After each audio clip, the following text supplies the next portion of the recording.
मांगतानी दान एगो जान के सवाल बा, जिंदगी या मौत से जुझतिए गुलाल बा।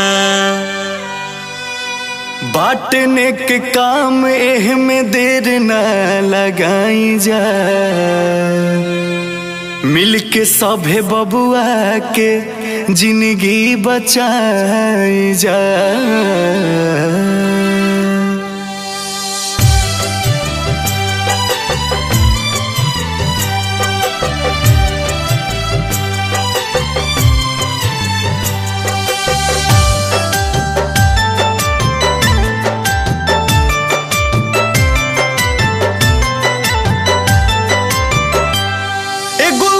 भारी संकट में आज बात हो, आगे आवो धर्म के काज बात हो।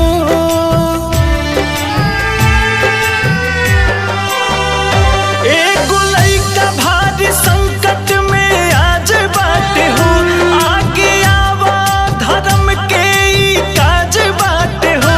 बड़ी महंगाई रोग के इलाज बात हो, बड़ुए सोरह करोड़ के दवैया। तू आयांस के बचा ल मोर भैया, तू आयांस के बचा ल मोर भैया। बड़ी आइल बा कठिन समैया, तू आयांस के बचा ल मोर भैया, तू आयांस के बचा ल मोर भैया।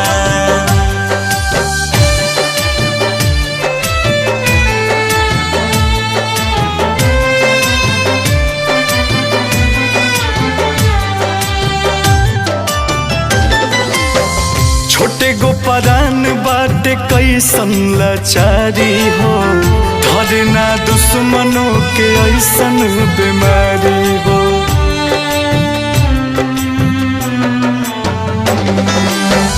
एही रे दुखवा में सब कर जरूरत बा, तबे नु जाई विपत्तिया भारी हो।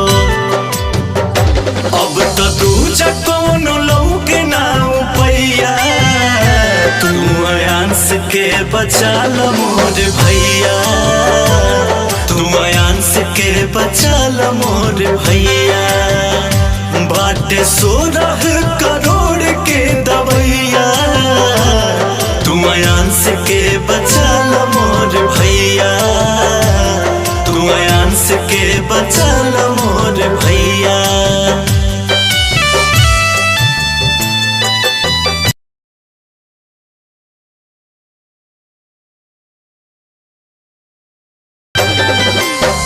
फटला सुन के जब दूसरा के छतिया हो, कैसन होई माई बाप के हलतिया हो।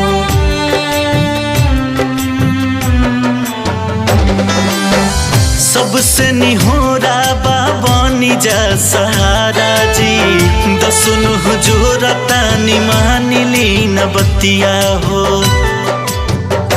अंकुश राजा छोटू बोस पर पैया, तू आयांस के बचा ल मोर भैया, तू आयांस के बचा ल मोर भैया।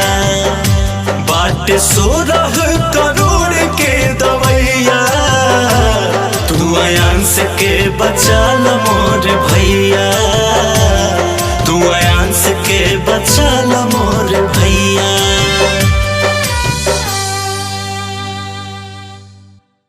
नमस्कार, मैं हूं अंकुश। नमस्कार, और मैं हूं राजा। आयांस जो कि 10 महीने का छोटा बच्चा है, इस टाइम में SMA टाइप 1 जैसे दुर्लभ बीमारी से जूझ रहा है। तो हम लोग आयांस के लिए एक सॉन्ग रिकॉर्ड किए हैं और हम लोग फैसला किए हैं कि इस गाने से जितने भी रेवेन्यू बनेंगे, यानी जितने भी पैसे बनेंगे, वो सारे आयांस के खाते में जाएंगे। इस गाने से आप लोग जो वीडियो देखें, इस गाने से जितने भी पैसा बनेंगे, सब पैसा अयांश के खाते में जाएंगे। और हम लोग का गाना गाने का मुख्य उद्देश्य यही है कि आप लोग हम लोगों की बातों को जन जन तक पहुंचाएं। धन्यवाद।